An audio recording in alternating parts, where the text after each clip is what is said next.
Assalamualaikum warahmatullahi wabarakatuh. Saya Murozi dengan NIM akhir 077 ingin menyampaikan tugas yang diberikan oleh Bapak dosen pengampu kewarganegaraan dengan tema negara dan aspek-aspek kewarganegaraan.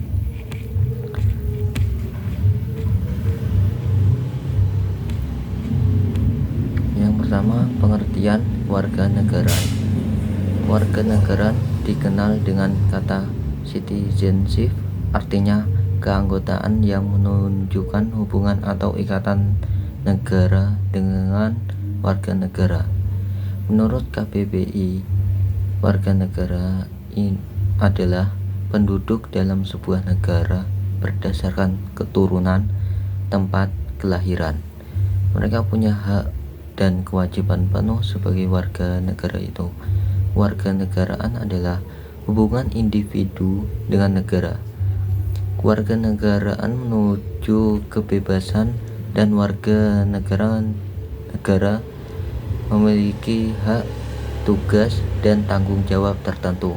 Secara umum, warga negara punya hak politik penuh, hak untuk memilih dan memegang jabatan publik.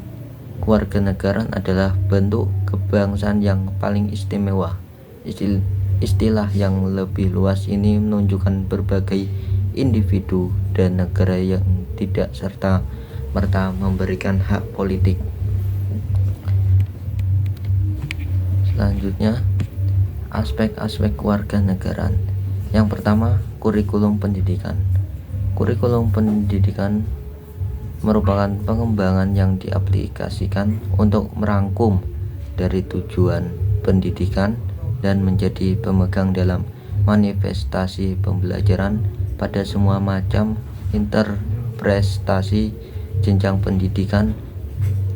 Kurikulum juga harus bersifat seimbang dengan pandangan hidup dan validasi negara, yaitu Pancasila dan Undang-Undang Dasar 1945 yang memanifestasikan falsafah yang ditentukan oleh sistem kurikulum bila mana terjadi perubahan sistem ketatanegaraan, maka berimbas juga pada perubahan sistem pemerintahan dan politik. Yang kedua, pendekatan pembelajaran kewarganegaraan. Pendekatan dapat diartikan sebagai sudut pandang seorang dalam proses pembelajaran yang mengacu pada proses yang bersifat secara umum dan di dalamnya mewadai cakupan teoretis tertentu.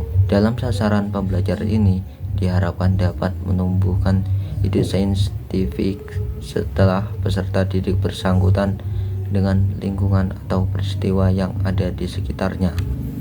Yang ketiga, spesialisasi pendidikan dalam pembelajaran kewarganegaraan.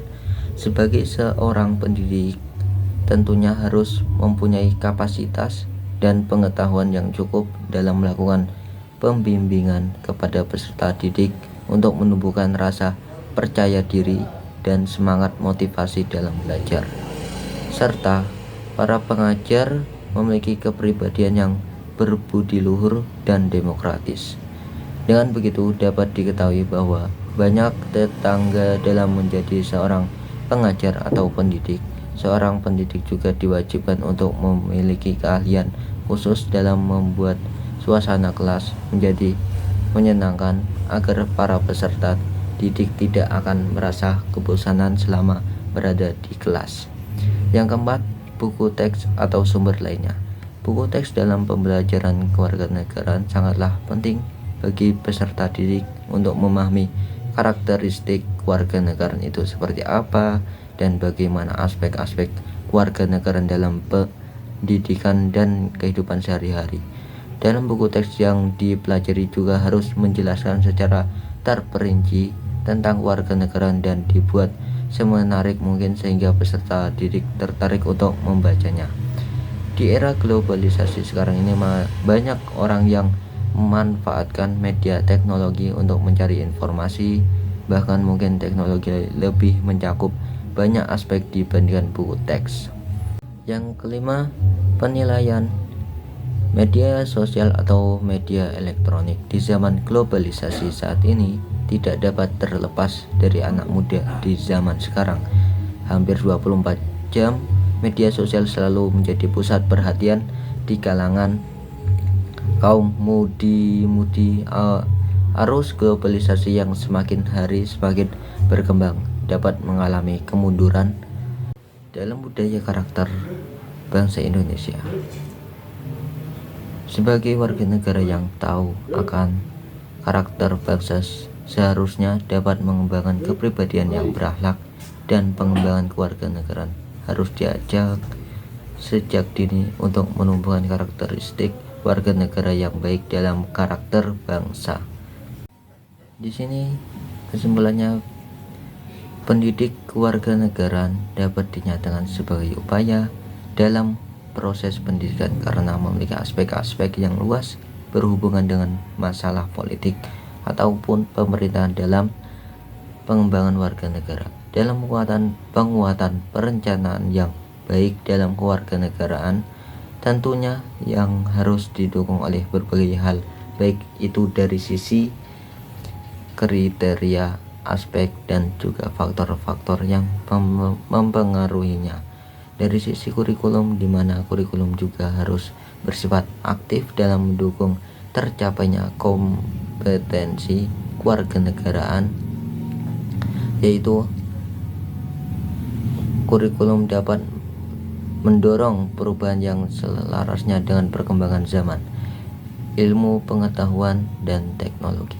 Selain itu, perlu adanya pendekatan yang baik dalam proses pelaksanaannya. Pendekatan dapat dilakukan dengan cara saintifik. Beragam aspek yang ada di dalam nilai Pancasila harus diwujudkan dengan norma-norma etika. Sekian dari saya. Apabila ada kata-kata yang kurang jelas, saya minta maaf. Akhirul kalam. Wassalamualaikum warahmatullahi wabarakatuh.